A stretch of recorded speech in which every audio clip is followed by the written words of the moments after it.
उहाँले रोजेको पठाइदिनु न हजुरहरूले रोजेकै ठाउँमा जानुभयो होइन ल तपाईँलाई एकदम हार्दिक बधाई छ यसो परिचय गर्नु त नमस्ते म चाहिँ गौरीशङ्कर प्रसाद कुशवाहा घर आदर्श कुतवाल 12 अहिले हाल चितवन जिल्लाको इच्छा टाउन गाउँपालिका वार्ड नम्बर 1 मा प्रावि खाइ 3 वर्षको इच्छा कमाना त्यहाँ त मेरै साथी छ चन्द्रकान्त छ चन्द्रकान्त छ हजुर 32 मा गएको ओहो इच्छा कमाना हजुर ठिक छ अनि अरूको नमस्कार मेरो नाम दिनेश कुमार यो चाहिँ कम्ती नगरपालिका पढ्नु साइन्स नमस्कार सर मेरो नाम चाहिँ नेत्र तामाङ मेरो घर धार्मिक गाउँको जमाना म पनि कोड काट्न चाहिँ भएको थिएँ यसपालि निमाविमा ए नमस्कार सर मेरो नाम चाहिँ अनिता तामाङ लामा घर सिरानी छ अनि अहिले चाहिँ लास्ट इयरदेखि ललितपुर पढेर चाहिँ इङ्ग्लिसको टिचर ठिक छ ल म पनि उठेर भन्नु पऱ्यो है हामीले बसेर भन्नु लाग्यो नमस्कार सबैलाई मेरो नाम चाहिँ योगेन्द्र राज गुरुङ तेमाल गाउँपालिकाको प्रमुख प्राचार्य अधिकृत म 8-9 वर्षदेखि स्थानीय तहमा काम गरिरहेको छु र मैले काम गरेको सबैभन्दा सुगम स्थानीय तह चाहिँ यो हो नत्र पनि योभन्दा पनि एकदम भयङ्कर दुर्गम स्थानीय तहहरूमा जति बेला यो देशमा संहिता लागु भयो त्यति बेला पहिलोचोटि हामीलाई पठाएको थियो फर्स्ट ब्याच हो क्या हामी भनेको सडकहरू पूर्वाधारहरू केही नभएको हामीले फेरि संहितामा काम गर्दै गर्दै अहिले यहाँसम्म आएका छौँ अनि तपाईँहरू चाहिँ म एउटा के अनुरोध गर्छु भने अब तपाईँहरू यहाँनिर आइसकेपछि नियमले 2 वर्ष भनेको छ 2 वर्षभन्दा अगाडि सरकारले हामीलाई बयान लिएको छ कि प्रधानमन्त्री कार्यालयले किन चाहिँ तपाईँहरूले समय अवधिभन्दा अगाडि सरसम्मति दिनुभयो भनेर त्यो टाइपको सोधेको छ हामीले कसैलाई पनि त्यसरी दिएको छैन त्यसैले तपाईँहरूलाई पनि म एकदम हात जोडेर के अनुरोध गर्छु भने आइसकेपछि कम्तीमा अब अवधि पुरा गरेर चाहिँ बस्नु होला के चाहिँ नगरिदिनु होला भने विभिन्न नेताहरूको सोर्स लगाएर अवधि पुग्नुभन्दा अगाडि नै 80-90 दिन भएको छैन त्यसपछि फेरि सार्वजनिक प्रक्रिया त्यो चाहिँ नगरिदिनु होला त्यो चाहिँ एकदमै त्यो चाहिँ वर्स्ट थिङ हो सबैजनाले यदि सुगम मात्रै रोज्ने हो भने नेताको सोर्स मात्रै लगाउने हो भने यस्तो खालको गाउँपालिकाहरू दुर्गम गाउँहरू त खाली खाली नै हुने भयो कि म यो किन पनि भनिरहेको छु भने मैले कतिसम्म देखेको छु भने मुटु रोग लाग्यो अब म दुर्गमको उकालो ओह्रालो गर्न सक्दिनँ भनेर मुटु रोगको जम्मै ल्याउनु भयो क्या उहाँले औषधिदेखि लिएर त्यो डक्टरले रिपोर्ट पनि ल्याउनु भयो अनि जनप्रतिनिधिहरू विद्यालय व्यवस्थापन समितिको अध्यक्ष सबैले उहाँलाई चाहिँ सहमति दिनुभयो अनि त्यो भइसकेपछि मैले पनि रोक्ने कुरा भएन परिसरका नसकिँदै सहमति लिएर गएको शिक्षक अनि शिक्षा समन्वयकाले रोकिदियो अब रोकिँदैछ भन्नु अब उहाँ गइसकेपछि त हामीले उहाँ सरह गइसकिसकेपछि खाली त राख्ने कुरा भएन यहाँ त हामीले करारको शिक्षक राख्यौँ करारको शिक्षक राख्दाखेरि अब यहाँ 10 महिना जति भइसकेको थियो उहाँको उसको त्यो सरह रोकेको भएछ फेरि त्यसपछि फर्केर आउनुभयो क्या ल मलाई फेरि अब तपाईँले जोइन गर्नु पऱ्यो त्यही स्कुलमा चाहिँ मलाई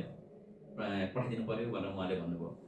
अनि तपाईँ त मुटु रोगी मान्छे कसरी तपाईँ सक्नुहुन्छ भन्नुपर्छ होइन सर म ठिक भएँ भन्नुहुन्छ क्या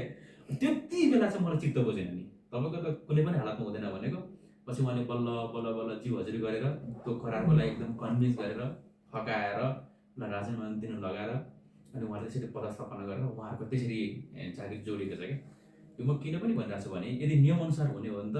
कुनै नेताको सोर्स लगाउनु पर्दै पर्दैन नि अनि भक्कुमार गाली चाहिँ हामी नेतालाई गर्छौँ नेताले देश बिगाऱ्यो भनेर तर नेताहरूलाई त्यसरी कानुन विरोधको काम गर्नु भनेर चाहिँ फेरि हामी आफै सोर्स लगाएर आएको हुन्छौँ क्या कतिपयको यहाँ करारको इक्जाम दिँदाखेरि नेताहरूलाई भनेर हुन्छ तर यहाँ चाहिँ अहिलेसम्म नेताहरू कसैले पनि त्यसरी गरेका काम गर्नु भनेर हामीलाई यहाँ भन्दा पनि भन्नुहुन्न अहिलेसम्म म जहाँ जहाँ गएको छु कहीँ पनि त्यस्तो सेटिङको काम चाहिँ भएको छैन कि त्यसैले तपाईँहरू पनि आउनु भएको छ तपाईँहरूलाई एकदम दिल खोलेर तेमाल गाउँपालिकामा हार्दिक स्वागत गर्न हामी चाहन्छौँ र तपाईँको कार्यकाल सफल होस् र तपाईँले गरेको काम चाहिँ एकदमै राम्रो होस् भनेर सुन्न पाऊँ हस् थ्याङ्क यू एक एक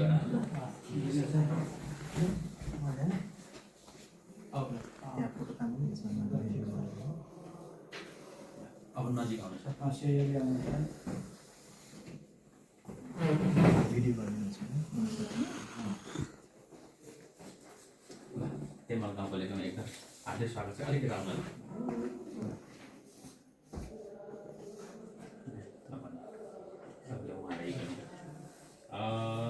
गौरीशङ्कर प्रसाद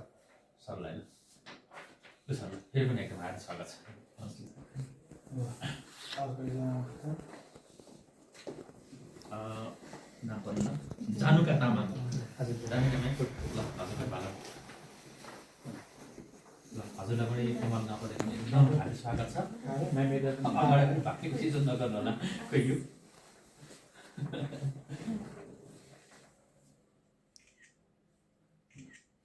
अब चाहिँ फोटो खिचिरहेको जानु ल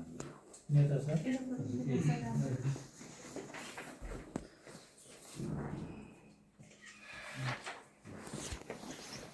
नेता छ श्री नेत्र तामाङ एकदम यङ एजमै तपाईँले नाम निकाल्नु भएको छ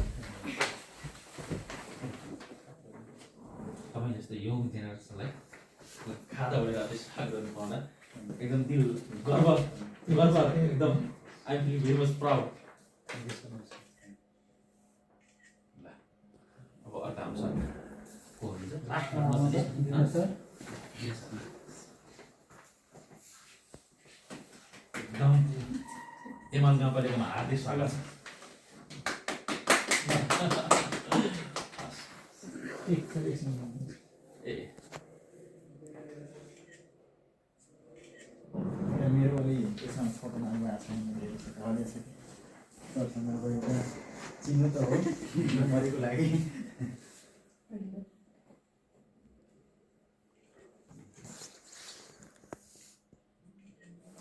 ग्रुपकै लिनुहुन्छ कि एकचोटि ग्रुप पनि एक्चुअली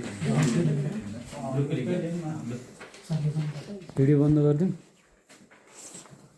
अब त पुरै